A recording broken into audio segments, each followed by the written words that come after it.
بسم الله. النهاردة هنعمل طريقة كيكة البرتقال. هجيب 3 بيضات وهقلبهم كويس، احط معلقة فانيليا ومعلقة خل تمر او اي خل عادي. بعدين هضيف 150 جرام سكر، حوالي كوب الا ربع. وبعدين هضيف عصير برتقال 150 ملي، حوالي تلتين كوب. وهقلب السكر كويس جدا لغاية ما يختفي تماما. دي اهم حاجة في نجاح الكيك، ان السكر يتقلب كويس. وبعدين هضيف 150 ملي زيت، حوالي برضو تلتين كوب او نص كوباية زائد معلقتين. هضيف معلقة كبيرة بشر البرتقال،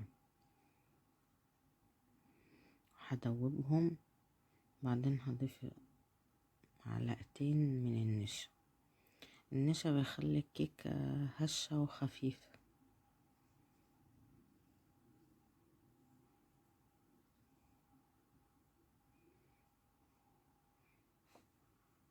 بعدين هضيف معلقة كبيرة هرمية بيكنج باودر، حوالي 18 جرام، وهقلبها لغاية ما تدوب كويس. بعدها هضيف الدقيق 300 جرام، حوالي كوبايتين ونص.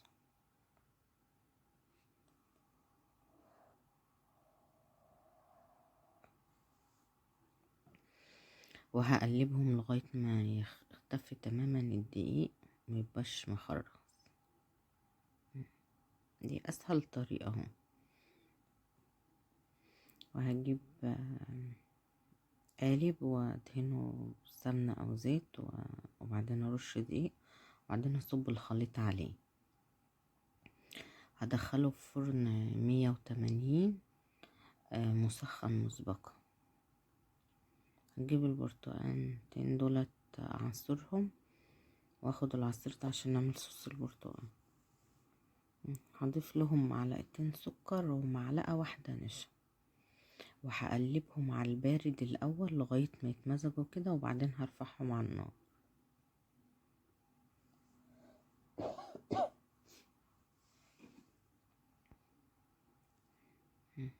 هشوف بالخلة طابت اهي، مفيهاش اي حاجة.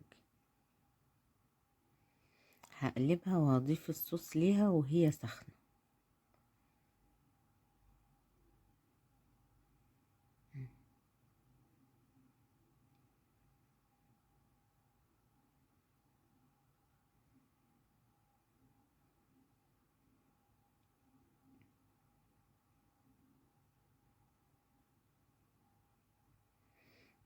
بعدين رشيت على رشة جوز هند، اللي حابب يضيف، مش حابب مش مهم. هي كيوتة كده. وهقطعها.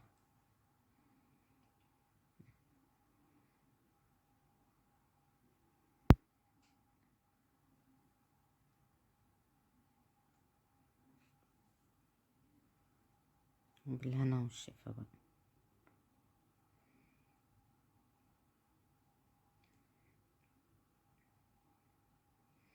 هي الكيك لذيذ جدا بالذات مع الصوص، فياريت اللي يجربها اول مرة على الاقل يعمل الصوص ده، يفرق جدا في الطعم. في امان الله. باي باي.